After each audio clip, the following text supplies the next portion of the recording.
There was a nation living in peace and unity. Yeah. There are people with love and harmony. Oh, it's not greatness, right? Subdue is purity. We're another people of different culture. I didn't heritage bias and oppressive. Oh, I see. A nation from the trigger of Africa. Rising with strength of mind and power. In your time, nobody gonna praise us. Rather you all gonna praise us. With the flag, with the flag, with the flag, with the flag. Yeah. Let the tears of our mothers who lost their children be heard. Let the blood of our heroes speak from now till forever. Let the whole wide world know Biafra is our home. Oh yeah, Biafra is our home. Oh, my home. Biafra is our home. I remember days way back, 1967. Death toll and the blood couldn't kind of liquor. Mama screaming, child screaming, pops and a run. 2.5 years, over 3 billion gone. Wow. Cause we asked our freedom, and we're going back to our sovereign kingdom. They shut us down when we tried, but won't say nothing. Saying bad things like greed, what you now suffering. Should I talk about the days, dropping shells like rain? Sugar had the first place, over his blood. Abaganazo Buni when he was stronger than blood. But the juke is too strong, I fought them off on the chart. Thought the bloodshed's gone. Then he came a king. 216 and the massacre, he started again. So bloody damn, I couldn't cry tears. Blood dripping down my eyes, water in my veins. We died trying to fight the cause, and we're trying to break them. It's our freedom, but the war was against us. With your flag over Africa, welcome people of Biafra. Wave your flag over all the world. See those people outside of the sea. It is the nation that the Lord has chosen. For the people of Zion. It is the nation that the Lord has chosen. For the people of Zion. We need peace, we choose freedom. We need peace, we choose freedom. Let the tears of our mothers who lost their children be heard. Let the blood of our heroes speak from now till forever. Let the whole wide world know Biafra is our home.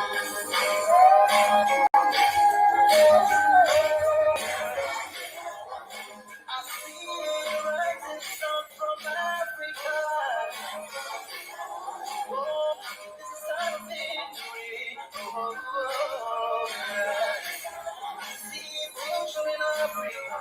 Oh, yeah.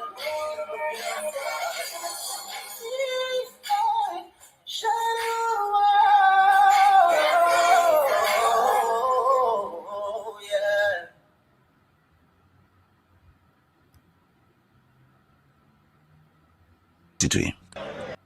Onye si na agata anya ahụhụ ma ọ bụ na onye ife arụsị anyị wee na-efe arụsị iwe were iwe gị na ọmụma gị wee bịa leta anyị ụmụ anyị wee na-anwụsị ụfọdụ nọ n'ụzọ ije ha anaghị alọta ụlọ ọzọ nne na nna wee na-ata ahụhụ wee na-ata ikikere eze nwaanyị konye ka ọ gaa ubi ga arụ ọrụ Fulani chiri ehi bata ebe ala gị n'iyi okwu ebepụ ya isi anyị pụta anyị kpọpụ onye nwe anyị n'ugwu Awụsa ahụ ejide anyị wee gbuo ihe ọ bụ anyị mara aka n'ime ha si maka ha aga n'ihu elekwa ọdụ ụgbọ mmiri n'igwe ọcha bụ ememiri ọya nke dị na Kalaba otu aka ahụ anyị na-ala nsọ ebe Biafra ebe ndị kọstọm sokonye anyị n'etiti anyị anọghị n'ime mmiri kama kọstọm jiri ebe niile ha wee na-ata anyị ahụhụ anyị kwuo sịpụta anyị ka kpọchie anyị kwuo sịpụta anyị ka gbagbuo anyị onye nwe anyị na Chineke na nke bi n'igwe ọ bụ ụzọ dị agha ka isi na-ekwu ndị iro anyị n'anya wee karịa ndị nke gị. Akwa anyị bụ ụmụ Chineke, akwa ọba aha anyị ka anyị na-aza, akwa ọba anyị nwe na-aza ike Chukwu, akwa ọba anyị nwe na-aza amara Chineke, akwa ọba anyị nwe na-aza Chisom, akwa ọba anyị nwe na-aza Chizọba, nna nke dị nsọ, onye ime eluigwe dịka otu onye iro dị na anyị bụ ụmụ gị. Bịa ka iwe zọpụta anyị, bịa ka iwe napụta anyị n'aka ọjọọ ihe, bịa ka iwe lụọrọ anyị ọgụ, bịa ka iwe detu ozu. Ọ bụ ọkọwa mgbe emilere Goliath, Chineke nna nke igwe ruo ememila Fero, site otu a mee ka Fero bụ ọgụzọ n'ihu ụmụ ndị anyị ga-ebi ka o wee taa akọkọ igiri ụtọ ọzọ. Ị ga na-edu anyị n'ụzọ niile nke ezi omume. Ọ bụla adịghị na anyị na-aga ndagwurugwu onyinye ọnwụ.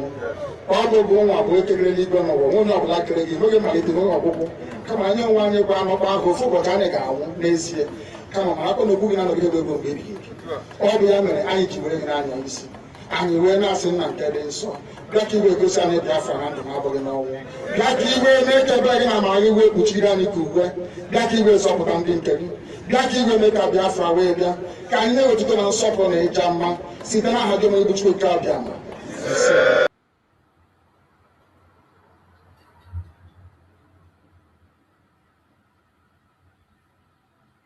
I have another caller on the line. This caller can hear me. Yes, I can hear you. Good morning, sir. Thank you very much. Your name and where you're calling us from, please. Oh, my name is Bright Daniel. I'm calling you from New York. Bright Daniel. It's a very beautiful name. Yes. Please go ahead.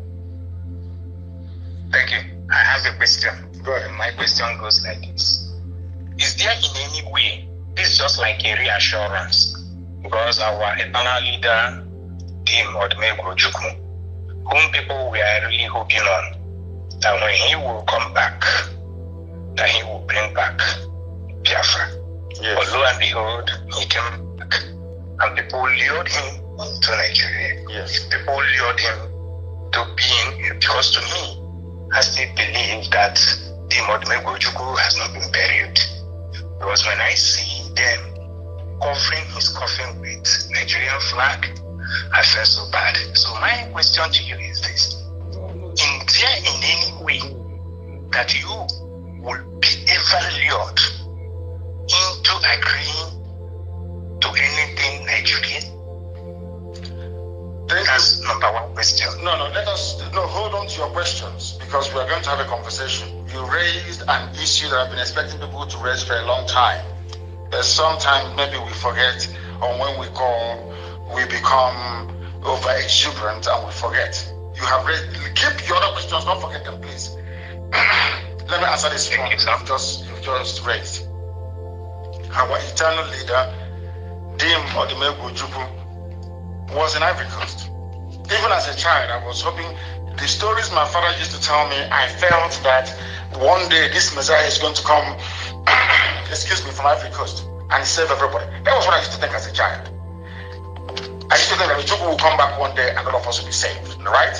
It didn't happen that way. And I will tell you what happened. It is exactly what they have tried to do to me. Exactly the same thing. I had meeting with governors and with some elders. They said you must renounce. There's a way you do it. You do this, you do that, you do that. You contest, you float political party. You have the followership. People will vote you in. Maybe you can become a senator, or maybe you have your state governor. You know, the same rubbish. And I said no. They asked me why am I saying no? Why do I keep saying? I said to them, because the man that I revere and respect, Dim Odumegwu Ojukwu, you promised him the same thing. He came back. He was then and still till now the most popular man in the whole of the Zoo political space in Nigeria. He came back. In Nnewi, he lost election to a non-entity. Senatorial election, he contested and he failed. They rigged him out. I know those who were instrumental in rigging out Ojukwu. So the same thing they're asking us to do now, IPOB, they asked our leader to do, Ojukwu. He did it and they rubbished him, they messed him up. You know what the Fulani said after that? They said, oh, look at the man you call your icon. He's your leader, he's your general, he led you in war. Look at him, ordinary Nnewi senatorial district, he couldn't win. He failed to a man called Onwudiwe. Go and look at it anywhere. So that you see, I am a student of history. I allow myself to be guided by history, what has happened in the past. But when they write, when they call BBC to talk about their rubbish Igbo presidents, all that garbage, they never remind them that our leader came back, they lured him into zoo politics. That was why I said no to zoo politics. But you know one thing our people are very good at? Once they give you advice that is wrong and you say no, they'll go and say, oh, he doesn't listen to people, he doesn't want to hear he doesn't listen to advice. Whenever they're saying somebody doesn't listen to advice, it's because that person has failed to compromise. These are the things I want our people, our hardcore Biafrans to understand, because they are the ones that will lead us to freedom, not all the flavors by the side. It is the hardcore that will lead us to freedom, not the idiots by the side. Do you understand? Oh no, they have given me everything and I said no. They came to DSS to give me, I said no. They came to prison, I said no. They came to my house, I said no. They called me governor's meeting, I said no, I don't want anything. All I want is freedom. All I want is Biafra. Why do you think I had issues with Chifumi Awodo? Why do you think I had issues with him? Because of the same thing. And I said, that way people are going, Ojukwu went that way. They rubbished him. Look at Imo State. See what they did to him in Imo State. The same political process. You join, after a while, you vote. After voting, they declare whoever they like as their winner, and that's the end of the game. So I will never join any zoo politics. I will never stop fighting for Biafra. Listen to me very carefully. My father, my mother died as a result of this. I have lost men as a result of this. Family members that I was close to have died. They did not die for one Nigeria. They did not die for Nigerian party politics. They died fighting for freedom. And that freedom we are going.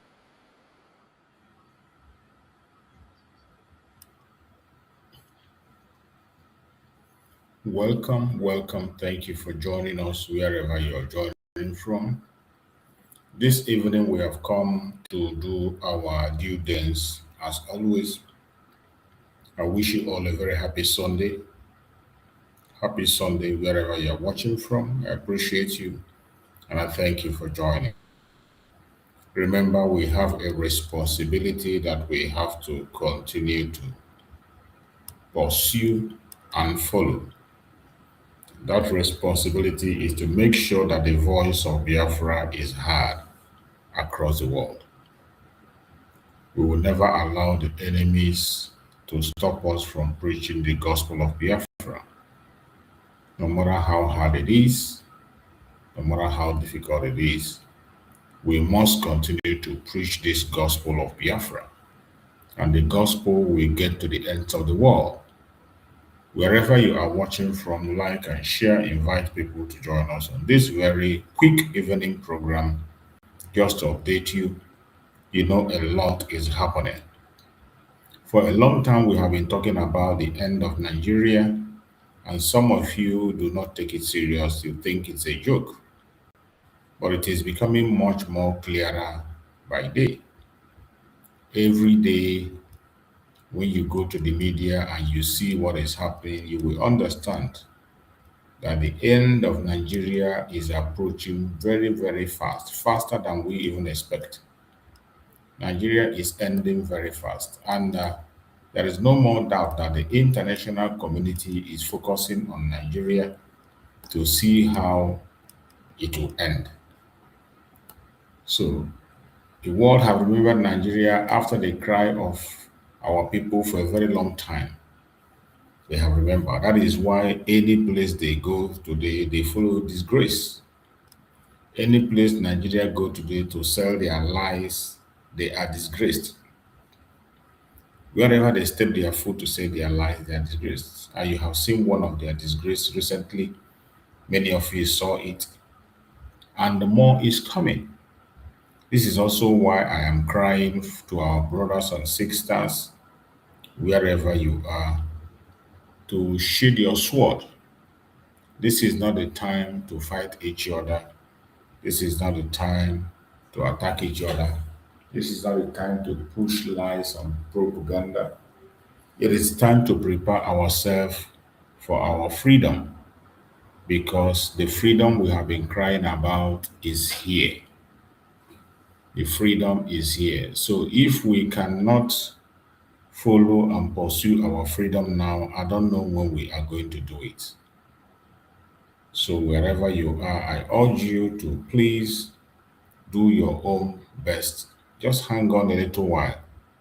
I know it is difficult. Today, the truthful voice are not being listened to. When you speak the truth today, you become an enemy. Once you speak the truth, you become an enemy. People see you as somebody who doesn't know what he or she is doing. But that will not make us to stop saying what we have to say. So wherever you are, continue to stand strong. There is light at the end of the tunnel. This battle is going to be won before you know it. At the end of the day, it is going to end well for us. So don't give up, don't get discouraged. Continue to do your own part the best way you can. Whatever you know you can do, continue to do it. Don't allow anyone to discourage you. Do not allow anyone to discourage you, no matter what you see, no matter what you hear. Remain strong. Keep your mind open to every discussion. Keep your heart open to learn. And I bet you at the end of the day, you will see that we are in the right path.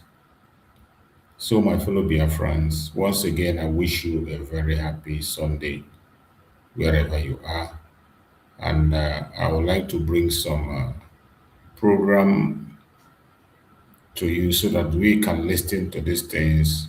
Many of you must have seen it over and over again, but I say repetition is for emphasis. Everything we are playing here is to confirm the end of Nigeria. Their lies is no longer selling. The lies is no longer selling. Today, the more they tell their lies, the more they are being exposed. The more they try to say their lie, the more things get worse. Any place they go, they are rejected. Any place they go, they are being exposed. And that is a very interesting time. So at this interesting time, the only thing you can do as a person is to hang on very strong and do your own part. Don't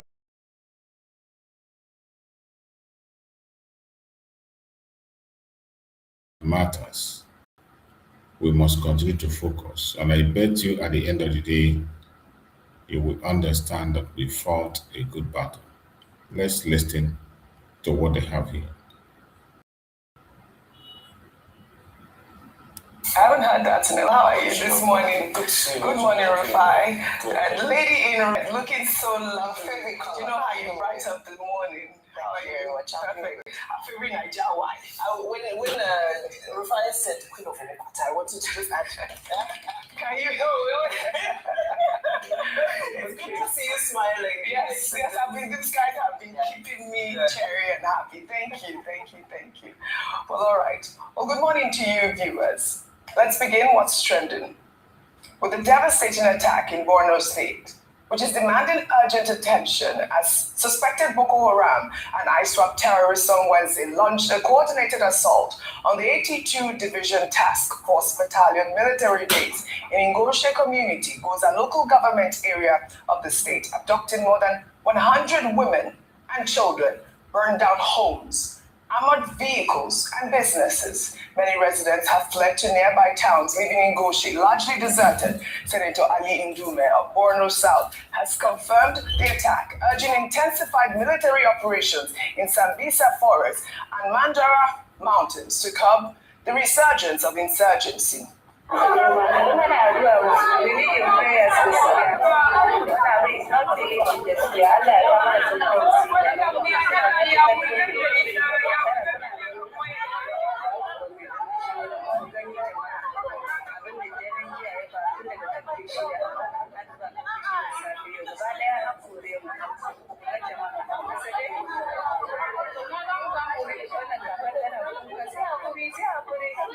More displaced Nigerians, 100 women and children abducted in the night while the nation sleeps. Nigerians are asking a very simple question.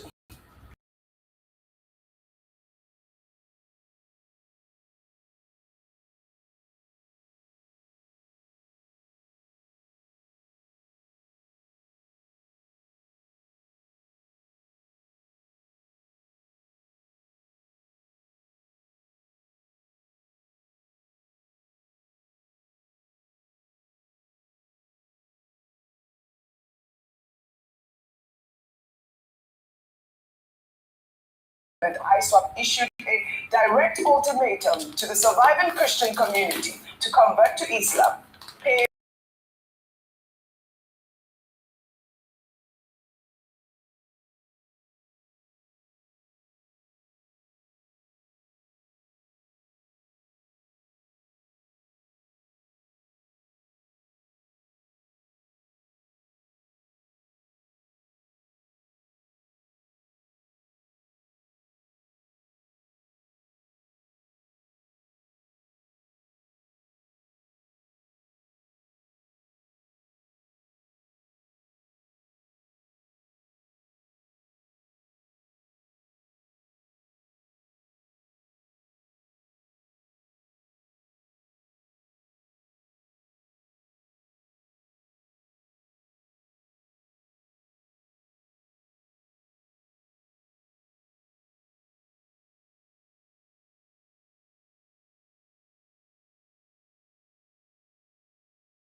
Sadly, this is St. Mary's Cathedral, Okari,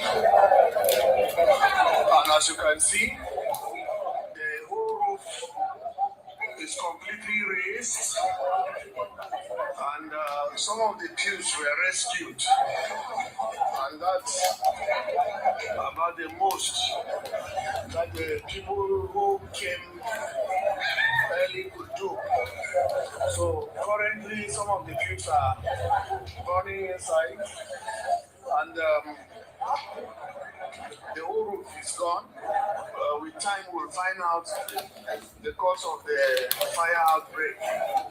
But at the moment, this is the situation, and this is the condition of the Cathedral of St. Mary's, Okari.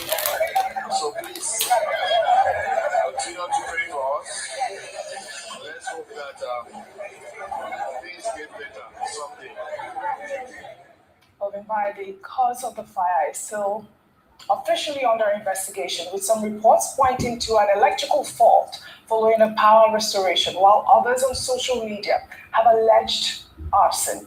Now, no lives were lost, and for that, the community is grateful. We'll continue to follow up on the story. I mean, that fire was quite alarming, and I'm sure our viewers would agree it was quite shocking to see.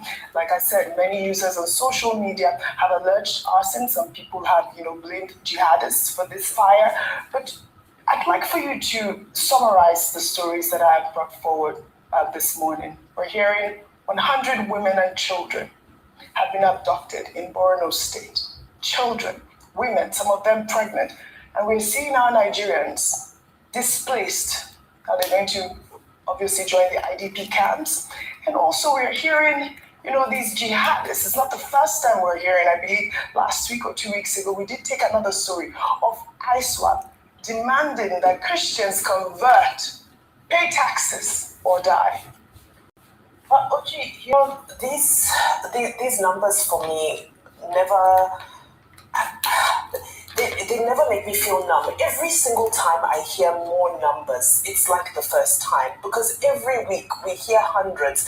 In the beginning you would hear maybe 20 or 30, but consistently now you find that when these incidents happen, it's 100 or more displaced, killed, slaughtered. And what's heartbreaking is that we don't get to follow these stories to a conclusive end. In that we do trace the stories, but in essence, these people have total impunity in our ungoverned spaces. And you ask yourself, how is it that we still have ungoverned spaces in this day and age? The new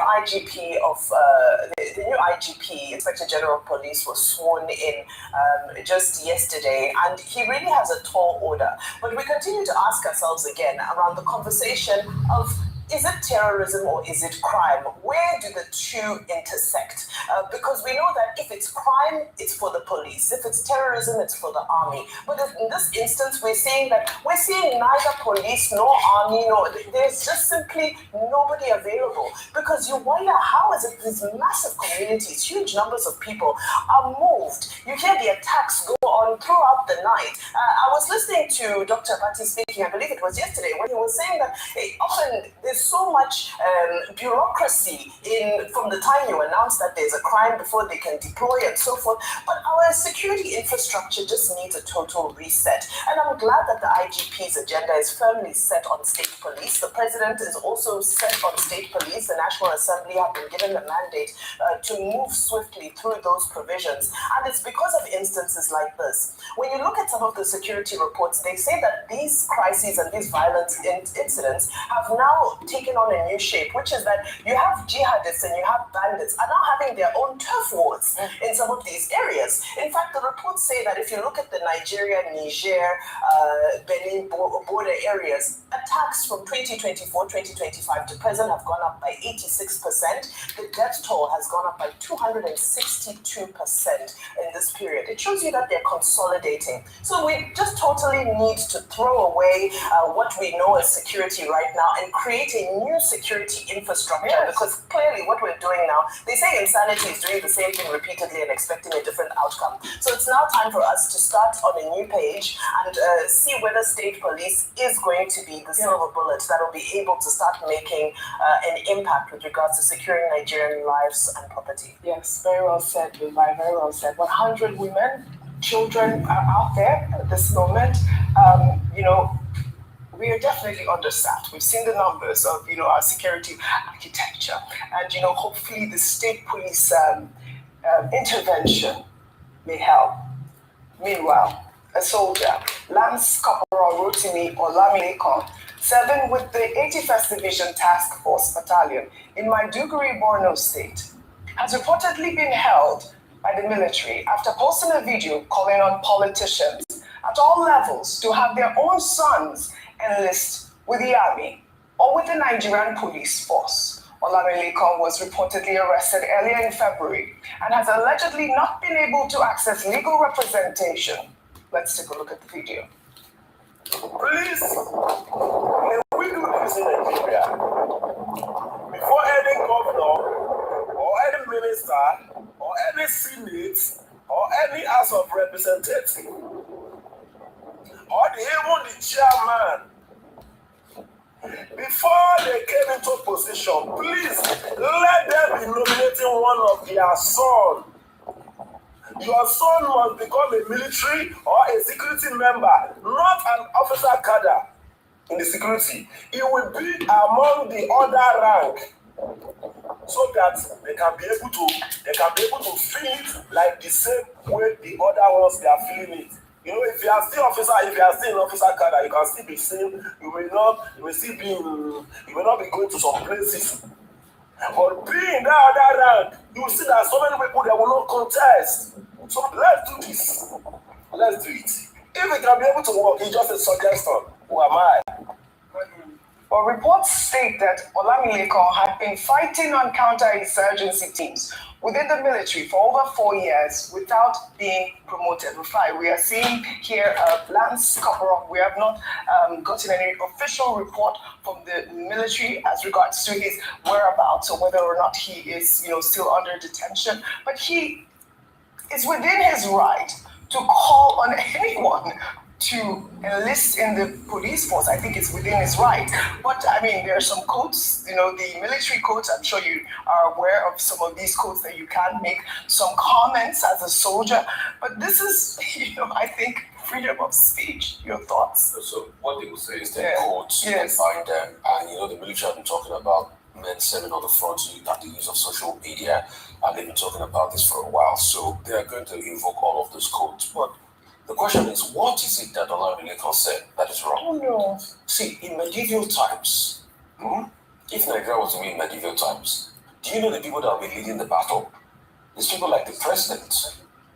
He will have to, in fact, for him to be a president then, he must have been battle tested. I mean, the likes of people like Attilas of this world, the Genghis Khans of this world, who were they? They had military valor. So they will be the ones that will lead the line as regards this.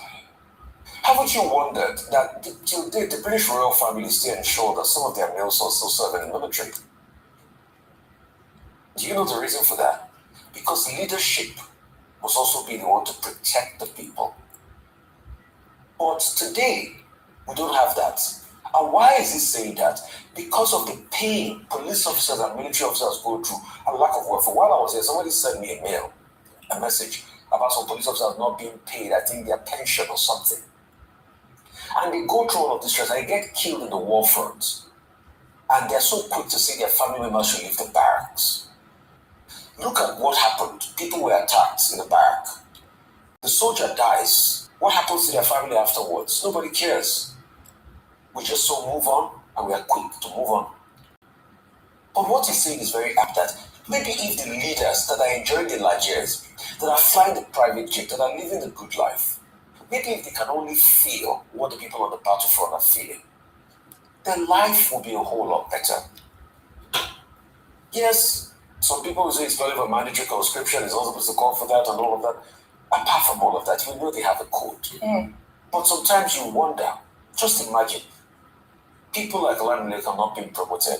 He earns next to nothing. But it's this in the same country that the NNPC used 5 billion to rebrand and just change name. We're talking about 210 trillion. Just 36 million were used to fund healthcare. Today, you just brought a story about over 100 people kidnapped again. Yes. The question I would like to ask this government that, do we even have a director of the people kidnapped? Because to date, we stopped talking about those that were kidnapped in Waro in Kwara State. Yeah, they're still there, out there. They're still out there. We've not talked about people that were kidnapped in January and multiple kidnapping. So, do we even have a record? And for me, boots on the ground is good. But when state police starts, you will see that state police is not really the solution. We need to be able to invest in intelligence and reconnaissance. But how do you invest in intelligence when there's complicity across board? Till today, we've been asking, who are those that instructed the military to leave 30 minutes before the Kebbi Girls incident happened? Nothing. Till today, the government is saying that they don't pay ransoms. But foreign media is giving us facts and giving us resources to the effect that they pay ransom. So we don't have transparency and clarity in all of this process. And that's why Olamide is saying, and he's speaking for all of us, because I will say what Olamide is saying. The only difference is I am here, but he's in the military. I'm not a soldier. Maybe if they can bring their own children to come and feel what the soldiers are feeling. I know he's going to suffer for whatever is said, but Olamide, you are indeed a true hero, and you speak for all of us. I mean, I am also here advocating for more boots on ground. We need state police. I need for state police because I've seen it work. We need more military intervention. We also need more soldiers to battle the insecurity we're facing in Nigeria. Now, let's highlight this deeply troubling case out of Ikorodu in Lagos State. A primary school teacher, Mrs. Rukayat, is crying out on social media saying that she's facing the possibility of life imprisonment over allegations that she defiled a 3-year-old female pupil in October 2021. The case, which is stretched on for over 6 years, began when Rukayat was reportedly 3 months pregnant. Well, in a video now circulating on social media, Rukayat stated that she suffered a miscarriage while in detention, which she says was caused by torture and starvation, and appealed directly to the governor of Lagos State, Babajide Sanwo-Olu, the Attorney General of Lagos State, and the Director of Public Prosecutions to come to her aid, saying that she is innocent. Attorney General of Lagos State, DPP Department, help me, I am innocent. Governor Babajide Sanwo-Olu, help me, oh.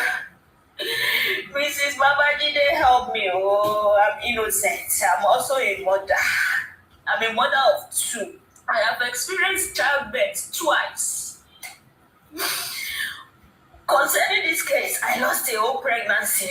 Nobody is looking towards that pains. A 3-year-old girl recalled that I was the one who offered close rub her chest region and inserted pyro into her vagina.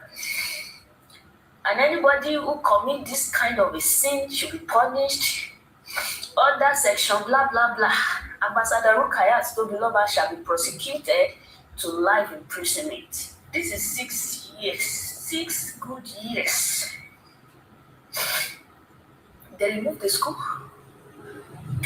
They removed Toluwani. They removed the proprietor. They removed the driver. They now hold me responsible. They hold me responsible. It's because they see me less among them. They see me as someone who has nobody. He shared 20,000, a work of 20,000. Want to send me to life imprisonment. I can't even afford any lawyer, any payment again. I can't afford it. I need my freedom. I want my freedom back. Please help me. Have mercy. They brought her story to your table.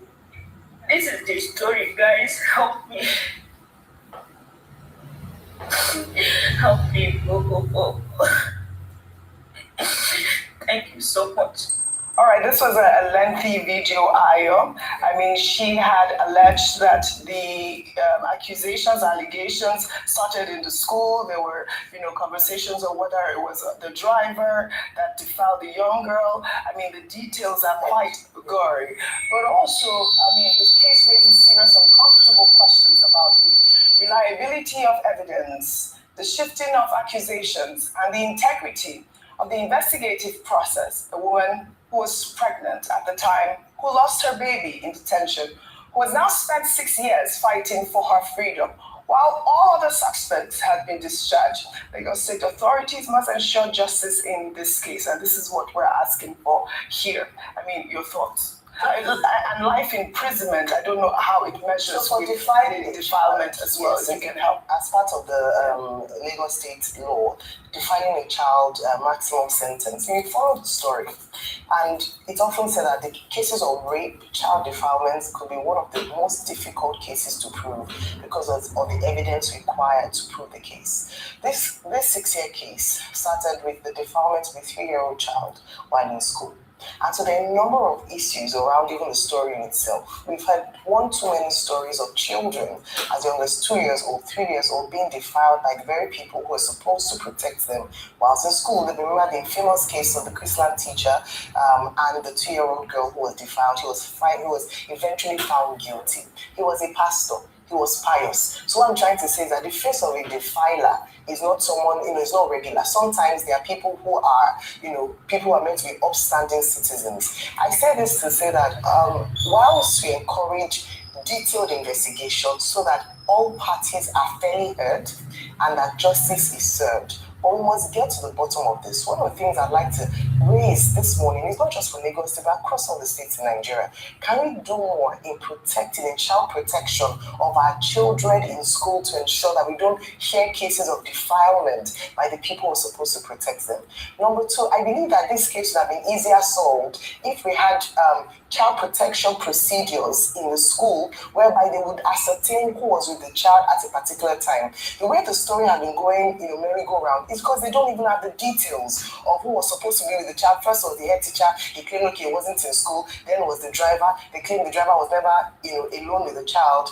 It is traumatizing to ask a child to give an account of such an event. Yes, a 3-year-old. And that's why her story has shifted and moved many times. You cannot expect a child, especially in the face of intimidation, adults questioning and questioning, to remain in one place. It's very difficult. That's why it's a very sensitive case. I hope the Lagos State government, which they have proven very good in investigating matters like that, kudos to DSVA, but I hope that justice will be served. It's not about coming to cry on TV, with all due respect to the woman, but I hope that they will investigate and the person who is responsible for the defilement of the child would not go scot-free. That's what we're asking for. I mean, I think that her advocacy is quite apt. She can cry as much as she wants, Ayo. Can you imagine facing a terrible thing if you are innocent? Hold on this table, we need investigation, and I've highlighted this video now for the authorities. But still in Lagos, a content creator, Somto Okonkwo, is raising awareness on the scale of homelessness and the extent of drug use in a community along a railway near Oshodi. In a video now making the rounds on social media, young men are seen sleeping on tracks, living under the train's platform, with some suffering from severe drug addiction. Let's take a look. Along the railway, hidden in plain sight, a community of homeless individuals seek refuge, struggling with addiction and forgotten by many. These are people living on the edge of the society. They only shelter the streets beside the tracks they once dreamed of escaping. So the only way to wake them up is by giving them a slap. Hey! You don't wake up. Ah! This is actually the most saddest thing I've ever seen. Okay, so if you know it's faster this out, I don't know it's faster.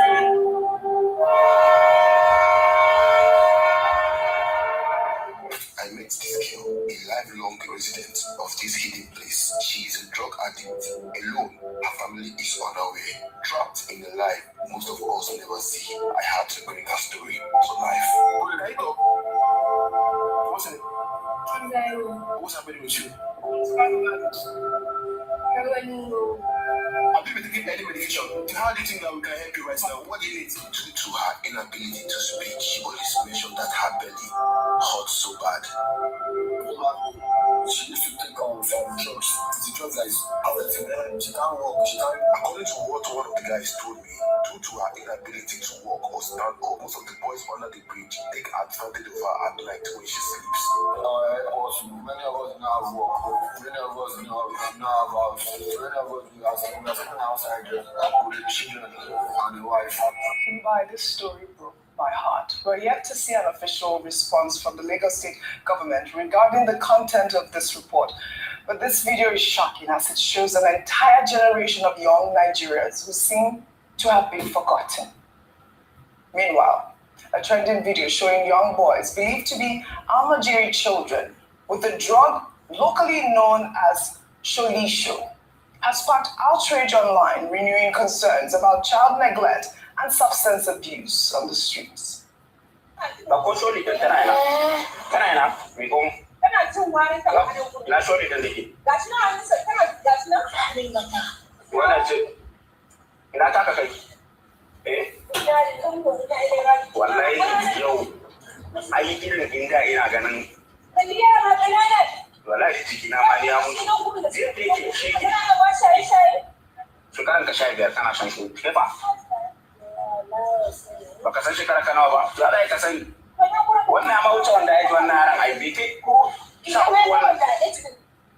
These are children. These are children. Sholisho is a glue often used by vulcanizers to patch bicycle and motorcycle tires and is labeled by manufacturers as a hazardous and potentially deadly if swallowed. Many of the children seen using it appear to be of primary school age, raising questions about child protection and long-term societal risks of widespread drug abuse amongst minors. Meanwhile, the Director General of NAFDAC, Professor Mojisola Adeyeye, on Tuesday, highlighted the dangers of alcohol consumption for young people. Violence is a major factor. Alcohol drinking in youth, major factor in youth suicides, homicides, and motor vehicle crashes or accidents. Risky behavior is strongly linked to unprotected sexual activity, unwanted pregnancies, and sexually transmitted diseases, academic problems. Drinking often leads to lower grades, missed classes, and impaired cognitive function. In our country, it is responsible for banditry. It is responsible for kidnapping. You cannot be in your right mind and point a gun at somebody. It starts from alcohol and then goes on to hard drugs. I mean, she has highlighted the dangers of drug use, but people online have questioned how alcohol is responsible for banditry. I don't know if she really meant to say that, but I mean the dangers of alcohol is glaring, and this idea of drug abuse among our young children. I also want you not to forget the first story that we took about this community near the rail track, Shodi. All right. Well, I'll start with the NAFDAC DG, who started very well, I believe, in that statement. And then when it landed, she landed in somewhat of a contentious place. But what I'm going to attempt to assume she was referring to is the main point, OG, that you brought today, which is that there is a lost generation, a forgotten generation of young people. Now, what is going on? There's unemployment. There's high cost of living, lack of opportunity. You have young people who are out of school, and they say the idle mind is the devil's playground. You see it not just happening in Nigeria, it's happening across the world right now, where there is a young generation which is just very quickly wasting away due to substance abuse. And because of the poverty, the lack of employment and so forth, the substances that are available are the cheapest on the market. So each country has its own, easily accessible drugs or, alcoholic beverages and so forth that are consuming, and they are highly, highly addictive. In many instances, they call it, this is happening in the United States as well with the fentanyl crisis, and they'll say, they've stuck because those young men on the railway, I think the term they would use is that they've stuck, or the person is sticking. And I think what just breaks my heart is that we spend a lot of time debating politics. We spend a lot of time debating defections. We spend a lot of time, but we're not taking time on governance, because this is purely a result of poor governance, lack of governance, attention, because again, if there is employment, if there is access to opportunity, if one can realize their potential, yes, it still happens in developed countries, but I'm saying it's more rampant in places where you see that a young person's opportunity is hindered. This is a big story, so I just want a quick sentence. Absolutely. So I believe what Professor Lee, when she was speaking, was to advocate for the ban on sachet alcohol, just putting her point forward that alcohol, or the use of alcohol, especially by underage children, or easy accessibility to it, has caused a lot of ills in our society. And that's what she was speaking about. And we cannot deny this. We see people on our streets. Don't forget, in crime rates, not just in Lagos, but across the places where we've seen this. This is our future. The president keeps talking about how the young population in Nigeria is our greatest asset. It means that we are eroding our greatest assets. Very sad. So in all of this video, Roger, I'd like to pose a question. Where are the social service workers that are supposed to be funded by governments, that run the homes, that run the rehab centers, that take these people in and rehabilitate them? So where are the social services? You know why? Because there's no budgetary funding for them. How will you fund social service when you just only spend 36 million on capex for health? I'd like to know. That's the social service center. Where are they? Who is funding them? You see, the reason why, because I play in this sector, I've done a lot of rehab work for people that are using drugs, and I worked extensively with Pastor KG Hamilton, KG from the fellow from It's all the private sector, the churches, Very good. the religious bodies are the ones doing the work. Very good. So where are the government-owned sectors? This is a conversation with the social service sectors. Thank you, Rufai. And I also like to thank Somto Okonkwo for highlighting this deeply troubling story coming out of Oshodi in Lagos. Let's now highlight the First Lady of Nigeria, Senator Oluremi Tinubu, who has made a pointed call for women to mentor girls from disadvantaged backgrounds, while also calling on younger women today to dress more modestly. The First Lady made these comments at an interfaith breakfast on Thursday in Abuja, where she challenged women in public roles to take on active roles in mentorship. I challenge you to have a mentee with you, so that not somebody you've been mentoring all the time, but just pour into the life of a young girl from an indigent background. Help them, even if it is to give a scholarship, encourage them, and teach them good virtue, teach them how to be good women, teach them how to dress well, because we see that our young people, they've really taken it. I don't read social media, so it doesn't bother me. I will take it again. Teach them how to cover up, and being naked is not beauty. Don't know why they are doing that, but beauty comes from within, and our men, God will also help them and crucify their eyes. This is, I tell my daughter that being naked is not beauty. But you men, close your eyes. Close your eyes. It's true. Well, I think that she's a mother of the nation. This is really what it is. Well, shall we now take this feel good news, shining a spotlight on students of Grange School in Ikeja GRA, Lagos, as they warmed hearts across Nigeria after a video of their Accolades Day performance went viral, showing a choir of over 100 pupils in navy blue uniforms singing the beloved Yoruba folk song, Bata Mi Adu Ko Ko Ka. Let's take a look.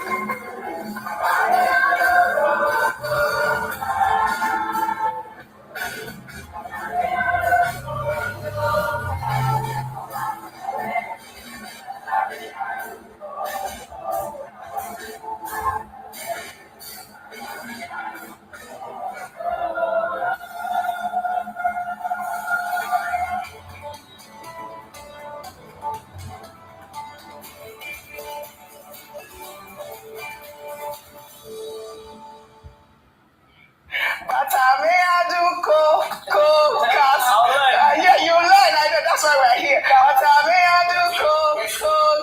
This is such a beautiful.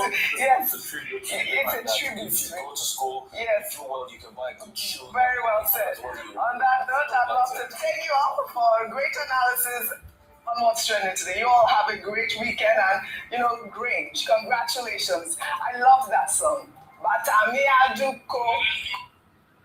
You're the militia, Daniel. Who said those words? Who brought the leadership to governance? Tinubu and his people created a militia. Who said those words? Tinubu and his people never created a militia. So why did you say they did on January 22nd, 2023? I never said that. The candidate of all progressive governments as well, Tinubu and his people created a militia. This is the first time in the history of Nigeria where seeing a political party creating a militant arm leading to election. Does he have a militia that tried to kill you? He doesn't have. I never said he tried to kill me. I myself have received threats from him and his camp. Your words. I never said that. There is also this threat to life, and I can tell you that because I myself have received threats from Asiwaju and his camp. You said it was so corrupt, the 2023 election, Tinubu's win. You said that you couldn't eat food for 3 days. I never said that. Where? And legitimate complaints were raised all over Nigeria. That part is what threw me off balance. In fact, I became so sick. For the past 3 days, I found it very hard eating food. Tinubu is not just super rich. It's what he does with his wealth. In 2019, 2 armored money trucks, bullion vans, were seen going into his house, coming out of his house. Where did that money go? No. Point. Did you see the money? Or those who reported, did they see money inside the bullion van? Was there no money in the bullion vans? How am I to know?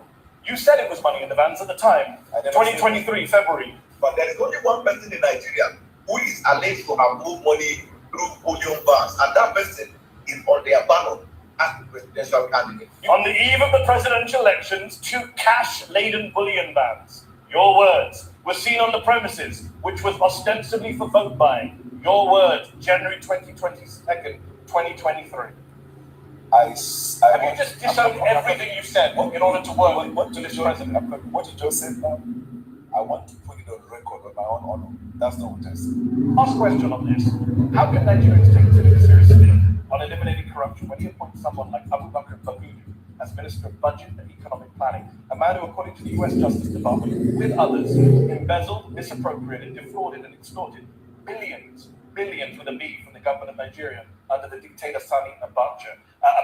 Bagudu avoided criminal charges, cut a deal with the Nigerian government, returned some of the money, but the president literally put Nigeria's budget in the hands of a man who's accused of looting billions of dollars. You started your introduction by saying it's a sovereign country. The decision of the court in the United States was not binding the Supreme Court of Nigeria. He gave $163 million, and that man is now in charge of the Nigerian budget. You're okay with that? I think. Do you think it's funny? I mean, two-thirds of Nigerians think it's funny. No, I don't. I think people who are giving $163 million back shouldn't be in charge of the country's budget. Thank you for your observation. Okay, but do you think they should be in charge of the budget? There's no evidence that that minister has misappropriated funds in the government of Nigeria. Why did he give back $163 million? To Nigeria or to the US? To Nigeria. Why did the US government give him Settlements. That's what you're doing, settlements. Okay. Why was he settling? Okay. So you're comfortable with a guy who is accused by the US Justice Department of embezzling with the Sani Abacha regime billions of dollars being in charge of the budget? Are you okay with a president of one of the countries in the world who was convicted by the courts in that land and the president is still governing the country? No, I'm just asking. But which country? Okay, are you also okay?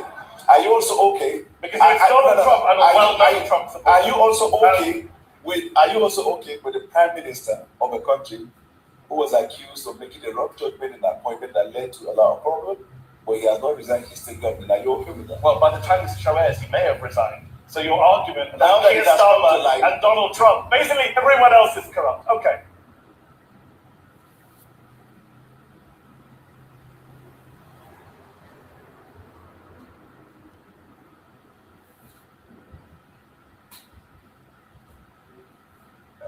So why did you just let Donald Trump and the United States bomb your country on Christmas Day?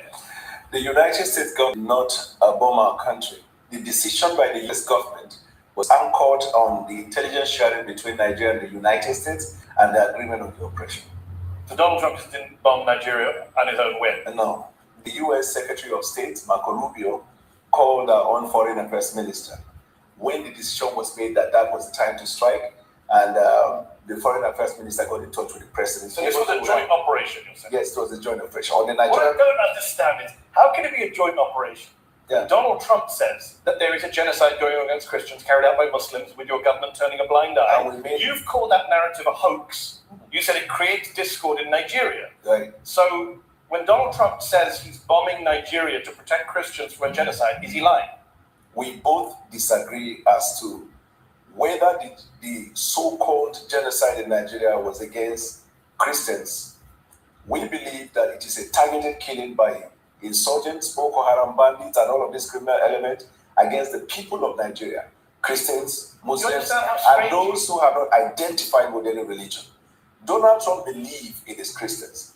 We now felt, rather than arguing about whether it is against Christians or not, there is one area we both agree, that we have a joint interest in the fight against terrorism. But you're fine with the fact that his motivation is something you disagree with. You think it's a hoax? Yes, because... So when Donald Trump says there is a genocide against Christians in Nigeria, is he telling the truth? It is a half-truth, in the sense that yes, Christians have been affected, but the whole truth is that you're a little bit more polite tonight. You called it a hoax. Identified. I said the narrative of Christian genocide was a hoax. That's his opinion. Everybody's entitled to it. Is he right? We believe there is a targeted killing of all Nigerians. Evidence has shown. And that is where we are focused on fighting terrorism. So let's talk about the terrorism. Right. Trump claimed he targeted, quote, ISIS terrorist scum. Right. And every camp got decimated.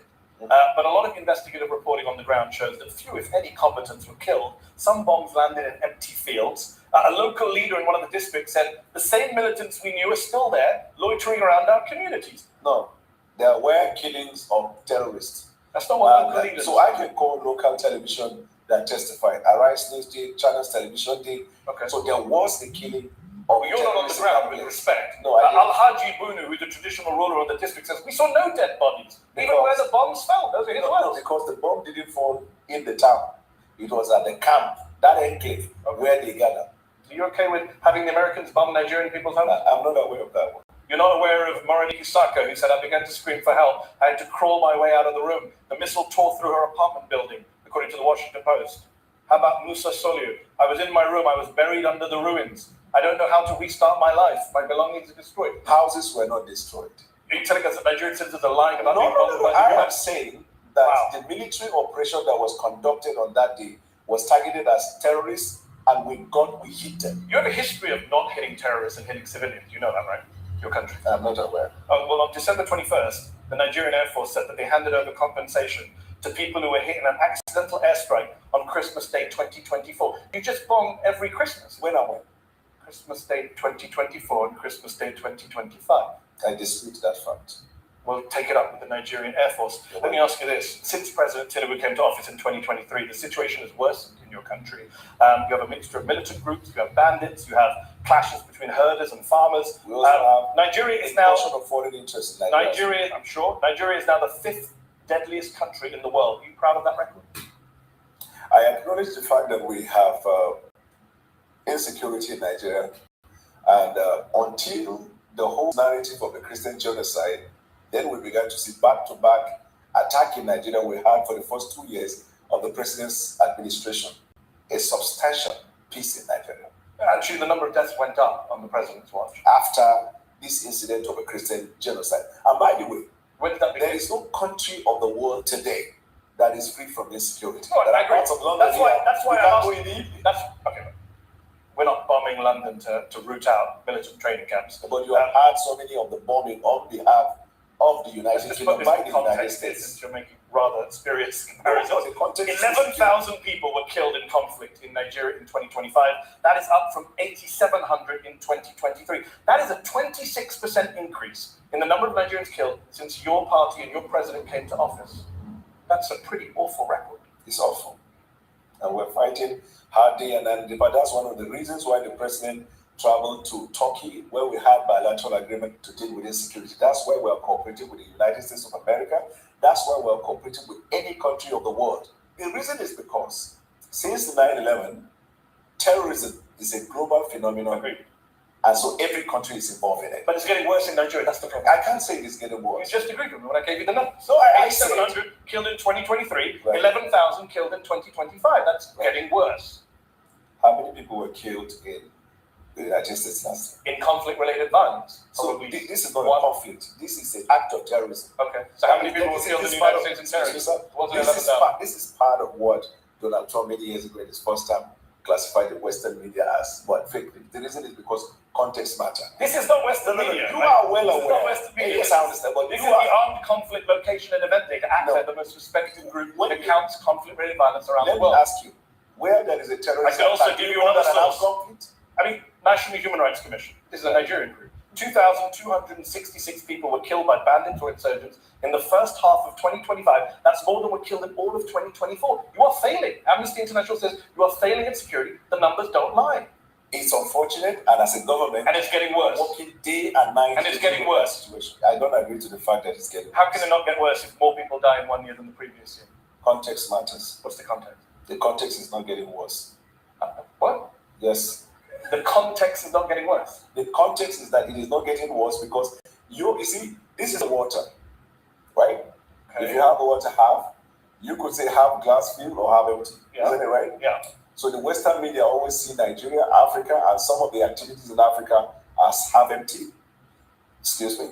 But we see it as half full because when we look at it, and when I say context matter, before the president took the oath of office, we knew the situation in Nigeria. And you made it worse. When he made the decision to take bold step to put Nigeria in a better trajectory, we were well aware of the fact that it was going to incense lots of people. Okay. We are also aware. Make your point. I get the glass half full. I get the context. I also understand basic mathematics. Let me ask you this.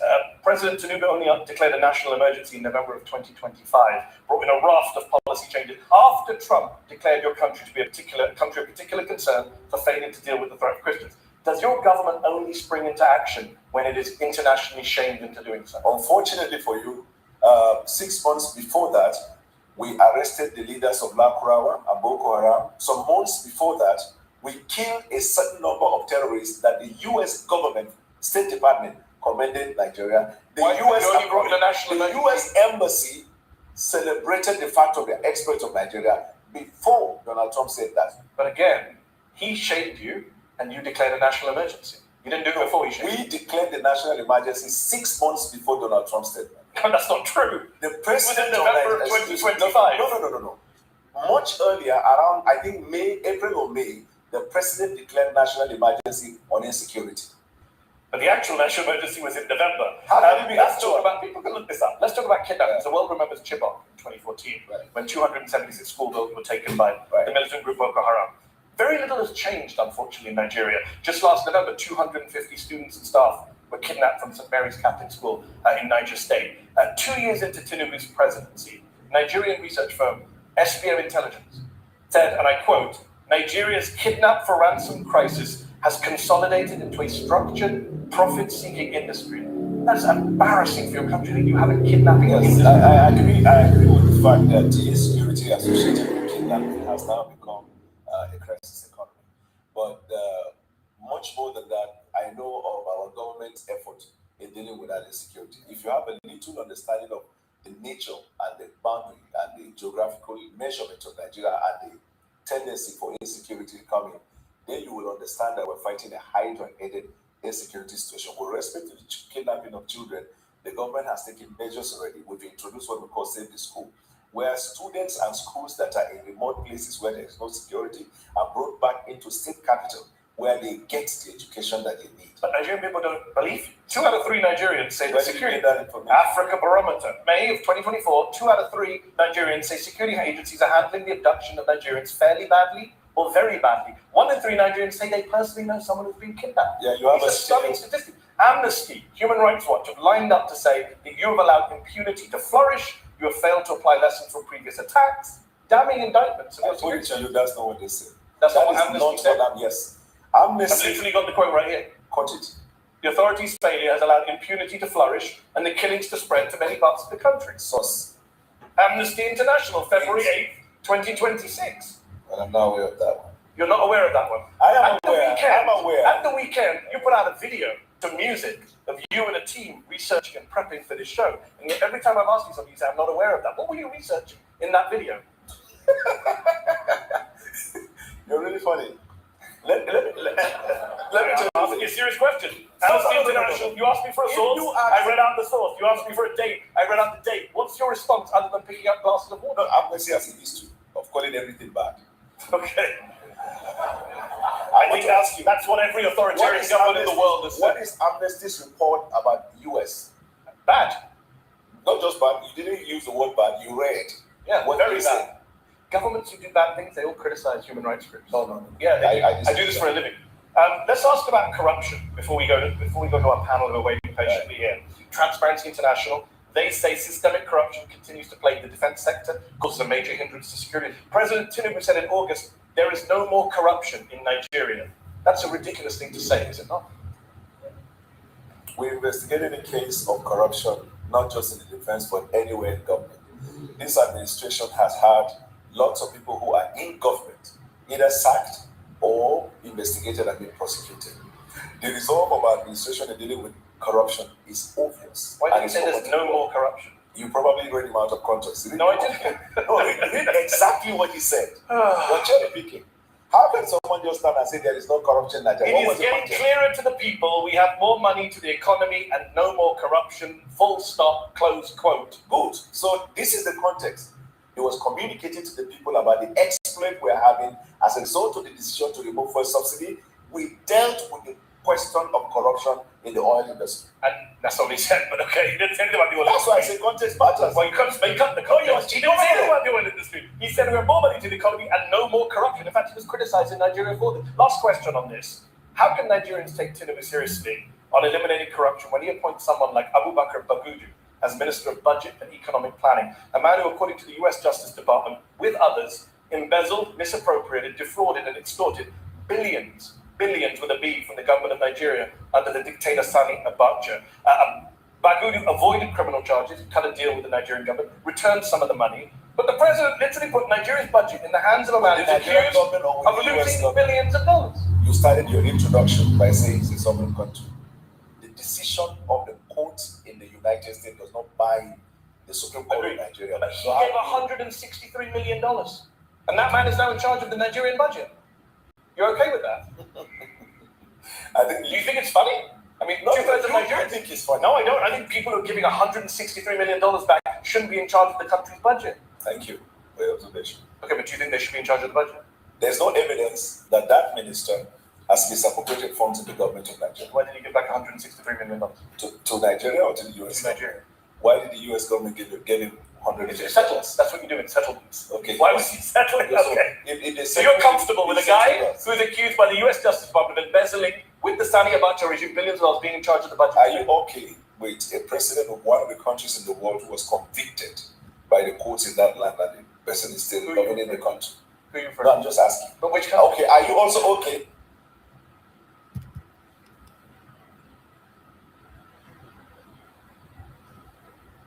This room share the same priorities: security, prosperity, free commerce, and the rule of law. And you want the rule of law. Sometimes your communities don't let you have it because you got some rough communities, right? That's why together we're also forming the Shield of Americas, a new organization to advance these shared priorities in our hemisphere. And we're pleased to be joined as well by Secretaries Pete Hegseth, Scott Bessent. Scott, thank you very much, Scott. Oh, it has to be a big deal if you're here. Well, he controls the purse strings of the country. You know, he goes on television and he just soothes everybody. He did it yesterday. The prices were going. He got on. He's a soothing person.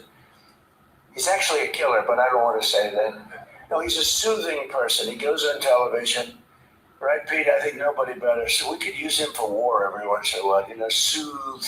Although we don't really want that kind of a personality for war. We want your personality for war. You're just perfect. Howard Lutnick. Thank you, Howard. Chris Wright. Christy No. Along with U.S. Trade Representative Jameson Greer, who you all know and you deal with. You deal very successfully. I ask Jameson all the time, can you get more? Can you get more? He's the king of tariffs, right? But he's very gentle. We want to be very gentle with our friends, right, Jameson? Deputy Secretary of State Chris Landau. Chris, where's Chris? I haven't seen Chris. He's fantastic. He's an incredible student. He went to the best schools and he was #1 in his class at all times. And Marco saw that and saw the talent he's got, and she said, that's the guy I want as a deputy, and I heard you're doing a great job. Thank you very much. Deputy Chief of Staff, Stephen Miller. Stephen is, I don't have to tell you anything about Stephen. Everyone knows. There's nothing, Stephen, there's nothing I can say. He's fantastic, that's all I can say. And Senator Bernie Moreno, who's an incredible friend of mine, and he ran a great race. He was not given much of a chance. He was running against a person who was there for a long time and was sort of considered a shoo-in, right, Bernie? We knocked him out. He's trying to make a comeback, but we took him out. And Bernie's done a great job. For decades, leaders in this region have allowed large swaths of territory, the Western Hemisphere, to come under the direct control, and transnational gangs have taken over and they've run areas of your country. We're not going to let that happen. We'll help you. And bloodthirsty cartels that impose their will through murder, torture, extortion, drug trafficking, bribery, and terror. And some of you are in danger. I mean, you're actually in danger. Hard to believe. But we're working with you to do whatever we have to do. We use missiles. If you want us to use a missile, they're extremely accurate. Right into the living room. That's the end of that cartel person. But we'll do whatever you need if you want. A lot of countries don't want to do that. They say, oh, sure, I'd rather not have that. I'd rather not have. I believe they can be spoken to. I don't think so. Many of them don't want, and it's okay too. You're going to do your, but if you need help, you're going to let us know, okay? Many of the cartels have developed sophisticated military operations, highly sophisticated in some cases. They say they're more powerful than the military in the country. Can't have that. These brutal criminal organizations pose an unacceptable threat to national security. and they provide a dangerous gateway for foreign adversaries in our region. And we don't want them near our country either. We don't want them to come in. They're cancer, they're cancer, and we don't want it spreading. We have a very strong border. We have a border now where for 9 months, 0 people have been able to come through. It's hard to believe, actually, because we went from 25 million people coming in over the Sleepy Joe Biden, one of the worst presidents in history of the world. He was the worst president in the history of our country. We've had some pretty bad ones. Recently, we've had some pretty bad ones, but he's the worst. But he would go down as one of the worst in the world. I'm going to up his category now. It's horrible what he did. And what he didn't do was probably worse than what he did. Every leader here today is united in the conviction that we cannot and will not tolerate the lawlessness in our hemisphere any longer. The only way to defeat these enemies is by unleashing the power of our military. So we have to use our military. You have to use your military. You can't fight these people with... And you have great police. You have some great police, but they threaten your police. They scare your police. You got to use your military. In many cases, our forces have already been working closely with yours, and the United States looks forward to deepening and expanding the cooperation in the months ahead. And it's so good that we got to know so many of you. I mean, we're so many. And I'd love to get to your countries at some point. Marco loves going to your countries. He's always at one of these countries. He likes your countries the best, okay? Where are you? I'm in Chile. Oh, good. How's Chile doing? Good. He likes it. He feels very comfortable. We all like him, right? It helps. He's got a language. He's got a language advantage over me because I'm not learning your damn language. I don't have time. I was okay with languages, but I'm not going to spend time learning your language that much. I want to. Just give me a good interpreter. Interpreter, very important. And I know if somebody's good. I may not speak the language, but I know I had an interpreter recently that wasn't good, talking to a very strong person from a different part of the world. And I could tell, even though I don't speak the language, I could tell the interpreter was not good. When you go,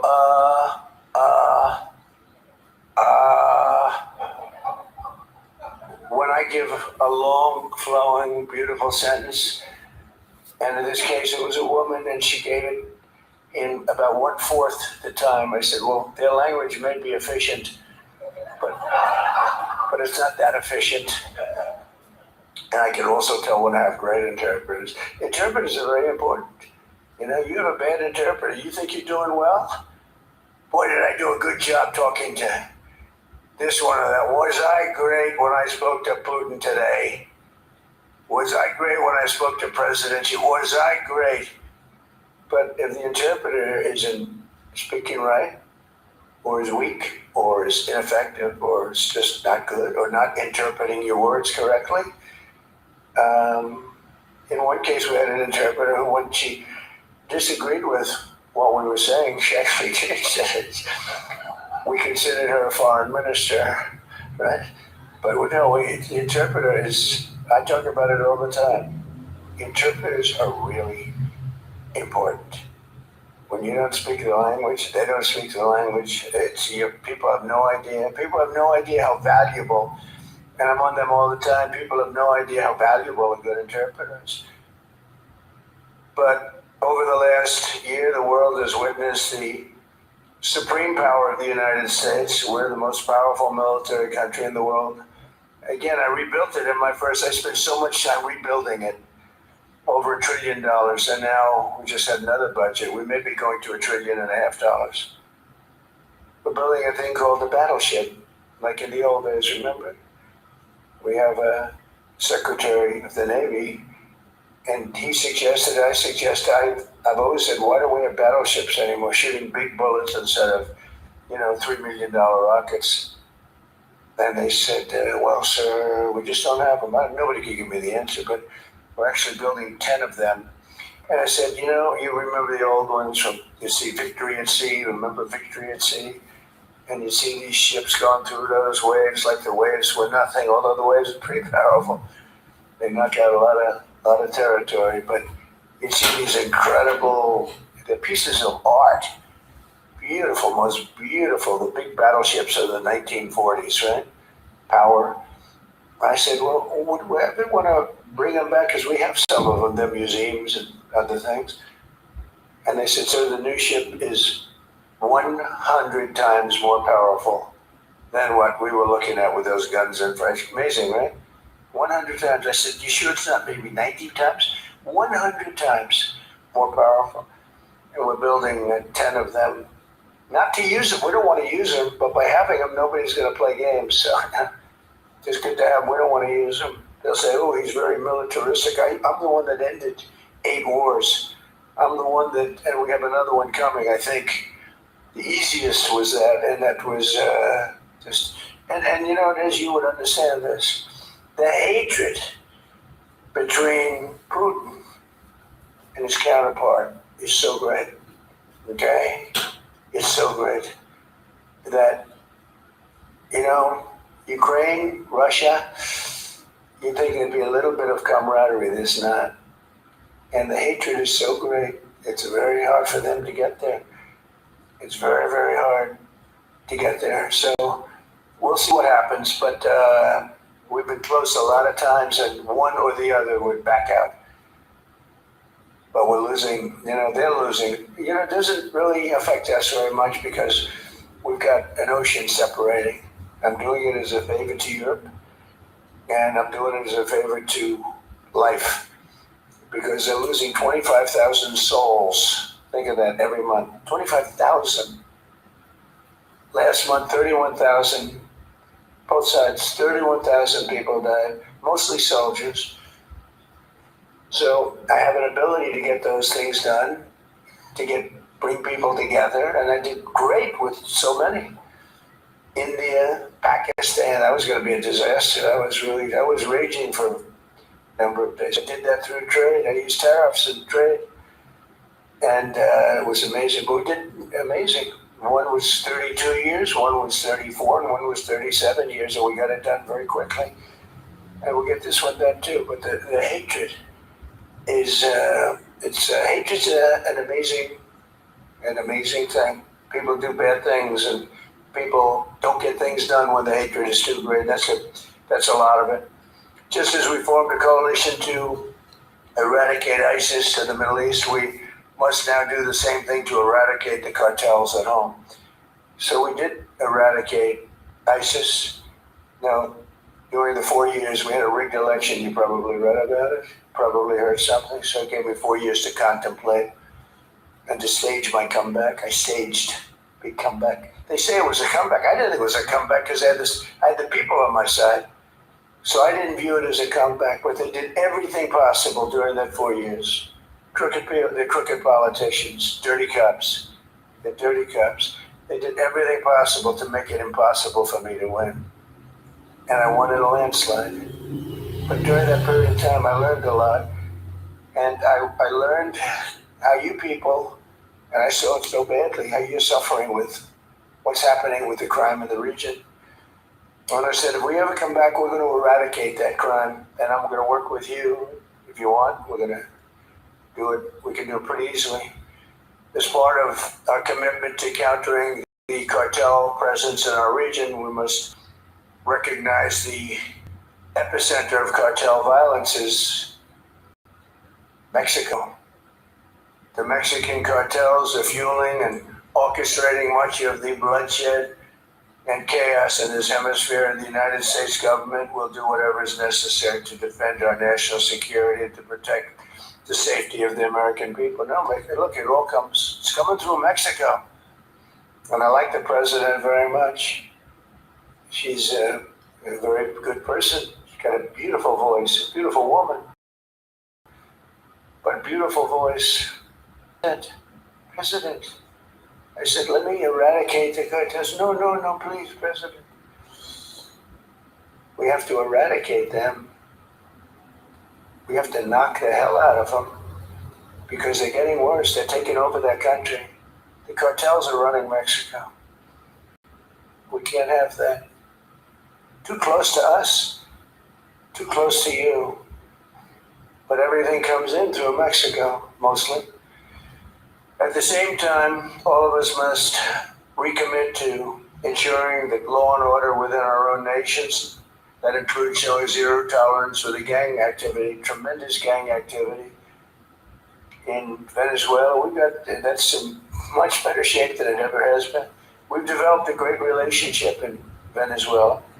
The savages who murder and rape with impunity must be permanently removed from society. We must not allow our criminal justice systems to be corrupted so that they protect these criminals and animals at the expense of your people. And for some reason, all over the world, this is a region that has problems that other regions don't have. They have different problems, but they don't have this problem. The United States last year, we achieved the largest drop in murder rate in recorded history.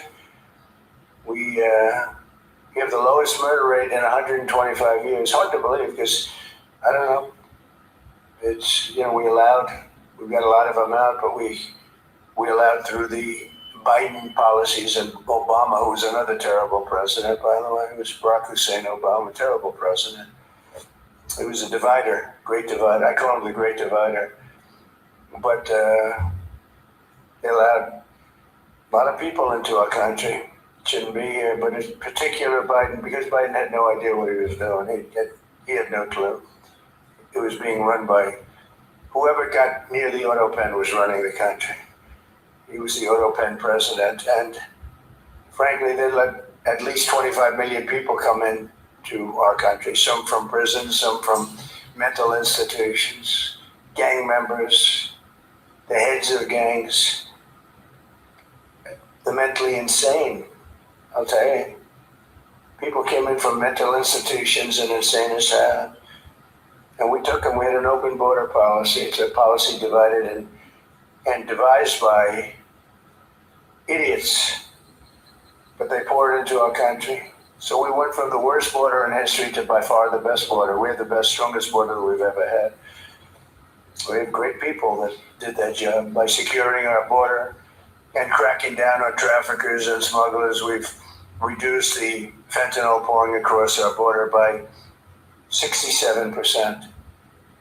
This is our first year, give me a little more time, we'll do better. 67%, which is a number that's unthinkable. They say if you could do 2%, 1%, but we got it down 67%. And we got a lot of the murderers out. We had 11,888 murderers allowed in our country with this ridiculous open border policy that these eggheads put in.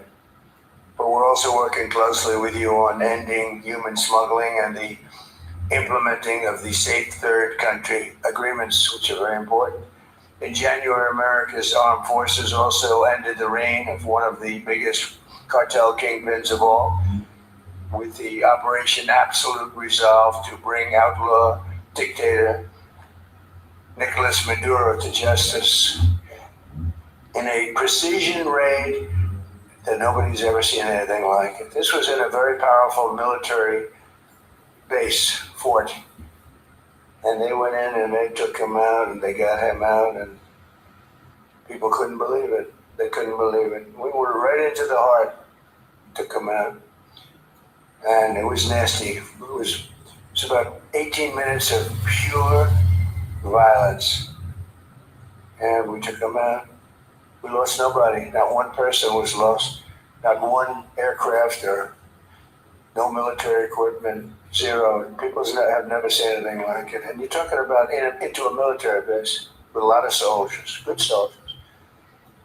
Since that operation, we've been working closely with the new president of Venezuela, Delcy Rodriguez, who's doing a great job working with us.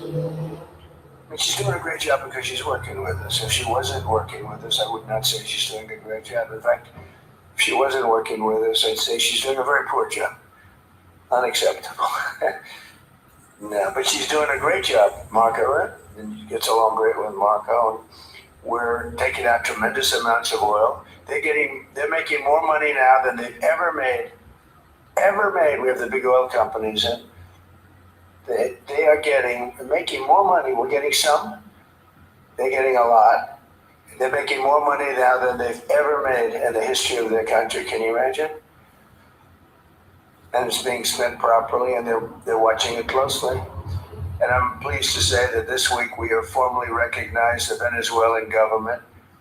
We've actually legally recognized them. We have also just reached a historic gold deal. It's called the gold deal with Venezuela to allow our two countries to work together to facilitate the sale of Venezuelan gold and other minerals. They have great amounts of gold. They have good land, I tell you, very good land. But they weren't able to take advantage. The system didn't allow them to take advantage of the value of their land. As we achieve a historic transformation in Venezuela, we're also looking forward to the great change that will soon be coming to Cuba. Cuba's at the end of the line. They're very much at the end of the line. They have no money, they have no oil. They have a bad philosophy, they have a bad regime that's been bad for a long time. I mean, they used to get the money from Venezuela, they get the oil from Venezuela, but they don't have any money from Venezuela, they don't have any oil, they don't have anything. People can't even, they land in Cuba, they can't get gasoline to fly out, they have to leave their planes behind. And they want to negotiate, and they are negotiating with Marco and myself and some others. And I would think a deal would be made very easily with Cuba. But for 50 years I've been hearing, as a little boy, I'd be hearing about Cuba. Cuba's a disaster. But I've been hearing so much about Cuba, but Cuba's in its last moments of life, as it was. It'll have a great new life, but it's in its last moments of life the way it is. And but our focus right now is on Iran, and we'll do that. I would say, what would you do? Take about 2 days off, Marco? No, he won't. Maybe an hour. He'll take 1 hour off, and then he'll finish up a deal on Cuba. That'll be an easy one. But it'll be the entire region that we're doing that. Many of you have come today, and they say, I hope you can take care of Cuba, because you've had problems with Cuba, right? You mentioned. I was surprised, but 4 of you said, actually, could you do us a favor? Take care of Cuba. I'll take care of it, okay.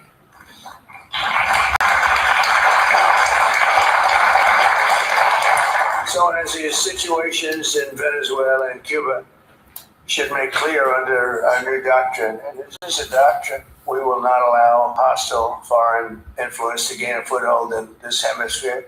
That includes the Panama Canal, which we talked about. We're not going to allow it. And together we will protect our sovereignty, our security, and our cherished freedom and independence. And just in finishing up, the nations gathered here today are filled with unlimited potential. You have tremendous potential. It's a great part of the world.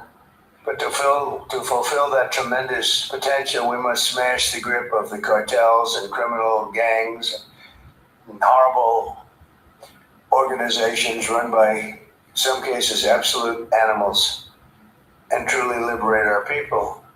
And some people are afraid to do it because they've gotten such a foothold. I think you can get out of that, and we'll work with you if you need. With the courage and resolve of the leaders in this room, great leaders, will make our nation safer, stronger, richer, and more successful than ever before. So I want to thank you all very much for coming. I look forward to the incredible progress that's soon to come. You're going to see some incredible things. And now I'd like to ask Secretary Rubio and Secretary Hegseth to say a few words, and then I'll sign a proclamation formally launching the America's Counter Cartel Coalition, which is what it is. It's a counter cartel coalition. And thank you all for being here very much. Appreciate it. Thank you.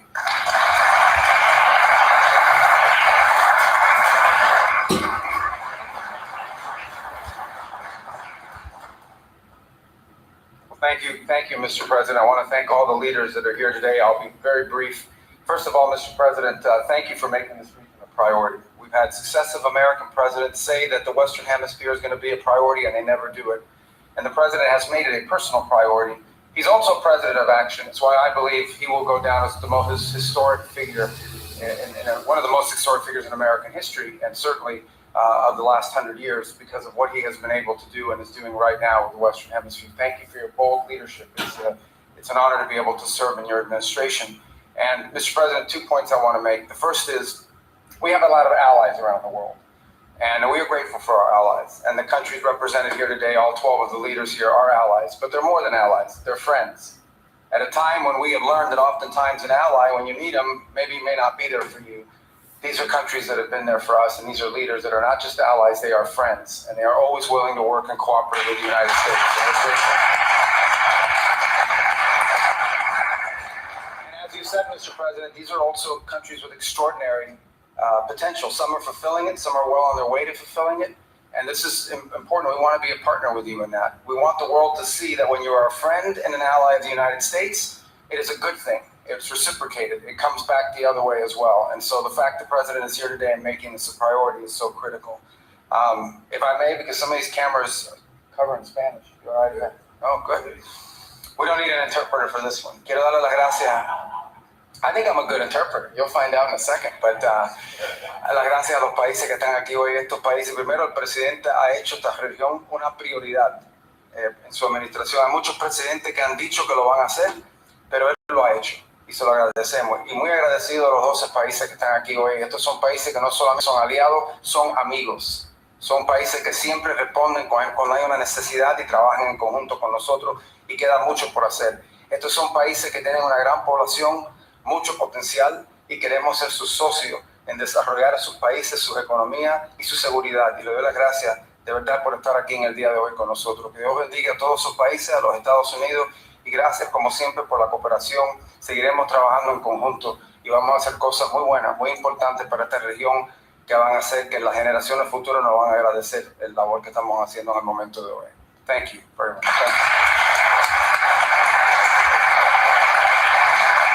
Is he better in Spanish or in English? I think he's better in Spanish.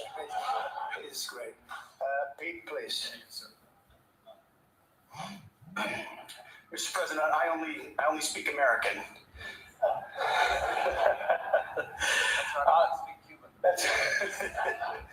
Well, Mr. President, it's an honor to be here and to establish in this hemisphere peace through strength. For far too long, our country's gaze was only on borders in far-flung places. Not our own border, not our own hemisphere, not the Western Hemisphere. President Trump has established the Trump corollary of the Monroe Doctrine, the Monroe Doctrine.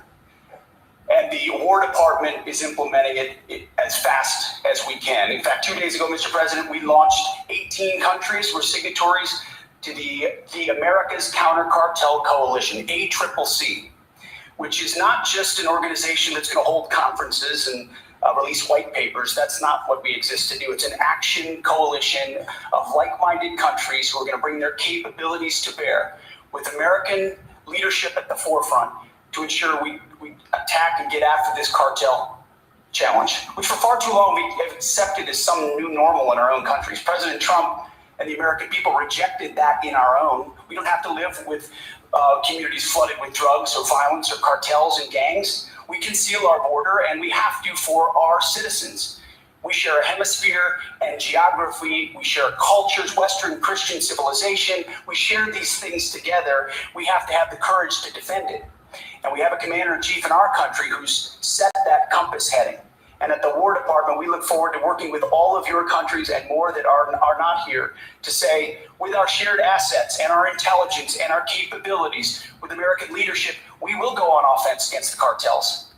They will know that we're just around the corner. Whether it's drug boats or on land, we look. The America's Counter Cartel Coalition, the ACCC, will be a force for good, for peace through strength in this hemisphere. We look forward to working with your great countries. Thank you very much.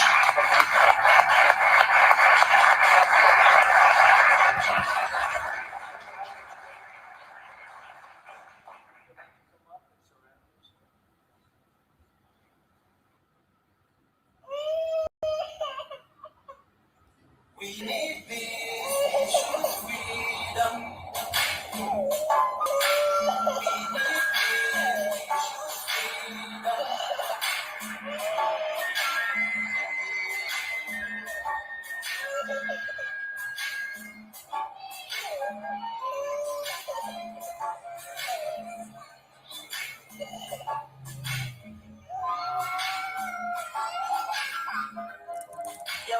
nation living in peace and unity. Yeah. They are people with love and harmony. Oh, let's all greatness rise up to His purity. We're another people of different culture, Achaean heritage, bias and oppressive. Oh, I see. A nation from trigger of Africa, rising with strength and might and power. In due time, nobody gonna praise us. Rather you all gonna praise her. With the flag, with the flag, with the flag, with the flag. Yeah. Let the tears of our mothers who lost their children be heard. Let the blood of our heroes speak from now till forever. Let the whole wide world know Biafra is our home. Oh yeah, Biafra is our home. Oh, my home. Yeah, Biafra is our home. I remember these way back, 96 and 7. Death toll and the blood couldn't kind of get her. Mama's screaming, child screaming, pops and a run. 2.5 years, over 3 million gone. Why? Cause we asked for our freedom, and we're coming back to our sovereign kingdom. The shadows down when we try to walk, say nothing. Say bad things like greed, what you now suffering. Should I talk about the things, dropping shells like rain? Sugar had the first pills, poverty in his blood. About the Nazubuni wave was stronger than flood, but the Jew was too strong, I fought them off on the track. Thought the bloodshed's coming, then became king. 216 and the massacre, he started again. So bloody hell, I couldn't cry tears. Blood dripping down my eyes, water in my veins. We died trying to fight the cause, and we're trying to break them. It's our freedom, but the world was against us. Wave your flag over Africa. Welcome people of Biafra. Wave your flag over all the world. See those people outside of the sea. It's the nation of the Lord has chosen.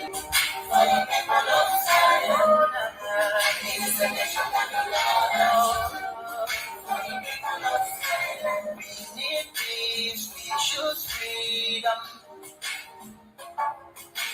We need peace, we choose freedom. Yeah. Let the tears of our mothers who lost their children be heard. Let the blood of our heroes speak from now till forever. Let the whole wide world know Biafra is our home.